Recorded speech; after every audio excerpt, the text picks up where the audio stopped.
Olá, meus amigos do canal G.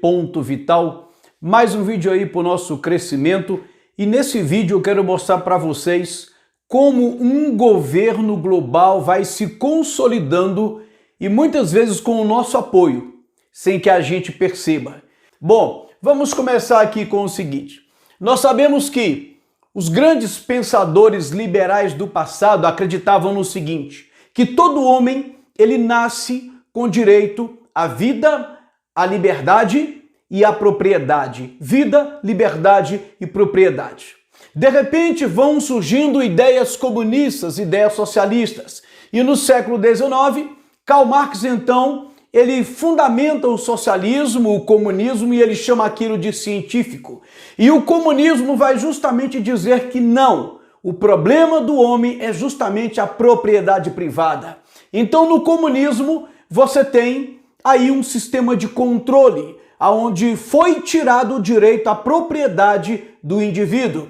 E no socialismo, a propriedade, quando ela não é tirada, ela vai sendo eliminada aos poucos, através de dois mecanismos muito poderosos: o aumento de impostos e a burocracia. No aumento de impostos, o governo ele tira aquilo que você compra, aquilo que você conquista é tirado através dos impostos. E a burocracia, ela não te permite crescer. Ela vai colocando barreiras, de forma que, se você quer empreender e ser independente, as burocracias do Estado vão dificultar a sua vida. Bom, então, aí, dessa forma, o homem que tinha direito à vida, liberdade e propriedade, ele vai sendo controlado através de mecanismos como socialismo e comunismo. De repente, uma elite que fica muito rica no século XIX, homens que fizeram fortunas através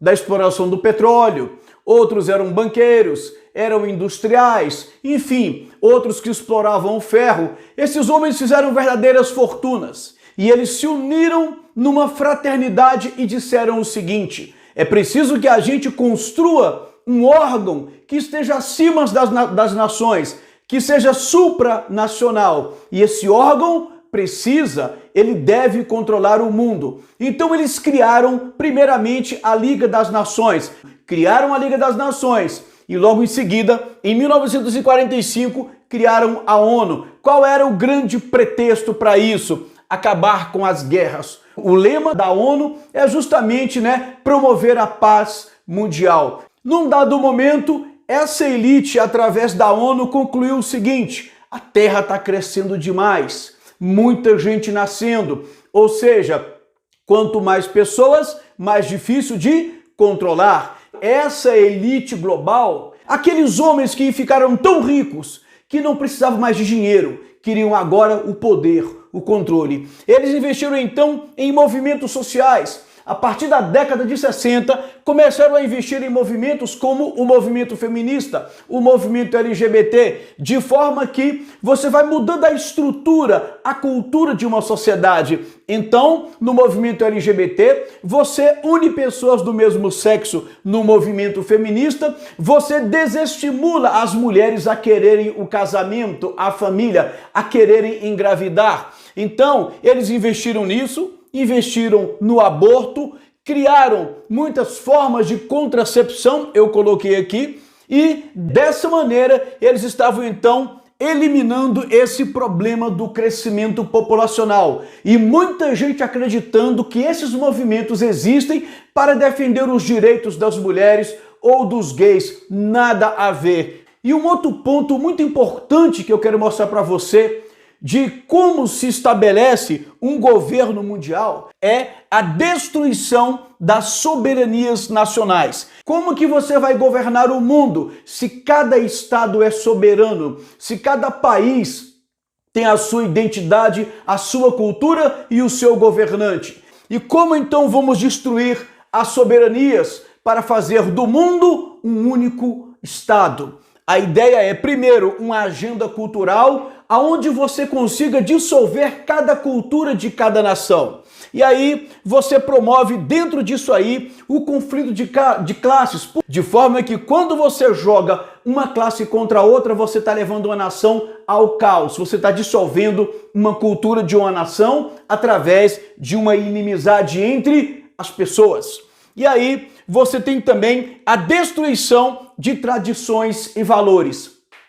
Você já parou para pensar que a cada ano que se passa, se torna menos valorizado datas como, por exemplo, Natal, festas cívicas, Dia das Mães, Dia dos Pais, datas que antigamente eram tão importantes e marcavam a nossa cultura, essas datas foram perdendo valor? Será que isso foi uma coincidência? Não, não foi uma coincidência. São tradições que vão sendo colocadas no esquecimento quando não são criticadas. São tidas como datas opressoras, isso e aquilo, de forma que esses valores e tradições, eles vão sendo esquecidos. Nós temos também uma outra forma de você destruir as soberanias, é uma educação revolucionária, a educação de Paulo Freire, onde muitos professores nem sequer compreendem que estão realmente repassando uma educação revolucionária, aonde o aluno, ele não vai para a escola para aprender, mas ele vai para compartilhar com o professor de algum conhecimento, aonde ele vai ali, com a sua autonomia, porque Paulo Freire dizia que o professor tem que respeitar a autonomia do aluno. Então, na verdade, a educação revolucionária, ela tira a autoridade do professor e ela coloca essa autoridade no aluno. E hoje nós temos visto aí as consequências. O aluno, ele aprende apenas a criticar. Tudo é opressor. Tudo para ele precisa ser destruído. O sistema tem que ser destruído. E a gente pergunta, que sistema? Nem eles sabem dizer, mas é fruto de uma educação revolucionária. Aos poucos vamos perdendo o sentimento de subordinação, perdendo o respeito pela autoridade, perdendo os nossos sentimentos de valores patrióticos, de valores morais, porque tudo tem que ser questionado. Um outro passo que eu acho muito importante, que pouca gente percebe, que são patrimônios nacionais, eles vão sendo internacionalizados. Ou seja, patrimônios nacionais internacionalizados. Você vê no Brasil, por exemplo, quantos patrimônios nossos, nacionais, eles são tombados como patrimônio histórico da humanidade. O título é muito bonito, o título é maravilhoso. Você tem no Brasil verdadeiros patrimônios naturais, como no Rio de Janeiro, no centro do Rio de Janeiro, aquelas florestas ali do Rio. Você tem centros culturais históricos aqui no Nordeste, no Piauí, em Pernambuco, em Minas Gerais. A própria capital do Brasil, que é Brasília, foi tombada como patrimônio histórico da humanidade. Isso significa que o Brasil, aos poucos, vai perdendo a sua soberania, porque existem áreas, existem terrenos, existem monumentos, existem locais que são belezas naturais e que elas deixam de ter um status nacional para ter um status internacional. E nós não percebemos que aos poucos nós estamos internacionalizando cada parte, cada beleza, cada monumento, cada ponto da nossa história vai se tornando um patrimônio da humanidade. E nós estamos com isso perdendo a soberania e criando um Estado internacional. Um outro ponto que eu acho interessante a gente analisar são as políticas de refugiados. Observe uma coisa para você entender. Lembra quando estava aquela crise na Venezuela? Quer dizer, ainda está. Mas lembra quando ali 2015 em diante, 2017, 18, 19, milhares de venezuelanos vieram fugidos para o Brasil? Salvo engano, em 2019, posso estar aqui com algum dado errado, salvo engano, em 2019, aproximadamente 250 venezuelanos adentravam ao Brasil. Salvo engano, em 2018 foram 90 mil.